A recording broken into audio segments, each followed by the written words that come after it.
Hello అండి. నేను మీ doctor గీతిక ముఖర్జీ, మీ family doctor. Type 2 డయాబెటిస్‌లో మనకి ఫ్యామిలీ హిస్టరీ వల్ల గానియండి, మన లైఫ్ స్టైల్ వల్ల గానియండి, మన ఫుడ్ హ్యాబిట్స్ వల్ల గానియండి, లేదా ఒబెసిటీ వల్ల గానియండి టైప్ 2 డయాబెటిస్ వచ్చే రిస్క్ ఉంటుంది.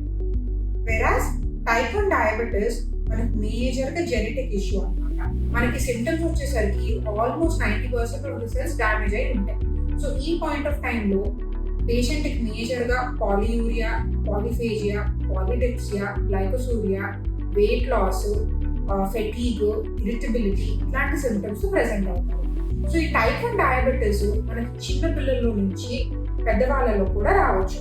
సో ఇట్ డిపెండ్స్ ఆన్ ఎంత రేట్లో మన ప్యాంక్రియాటిక్ సెల్స్ డ్యామేజ్ అవుతున్నాయో ఆ ఏజ్‌లో మనకి ఇది డయాగ్నోస్ అవుతుందన్నమాట. బట్ మేజర్‌గా మనం ఇది అడోలసెంట్ ఏజ్ గ్రూప్‌లో అంటే టీనేజ్ పిల్లల్లో ఎక్కువగా డయాగ్నోసిస్ చూస్తాం.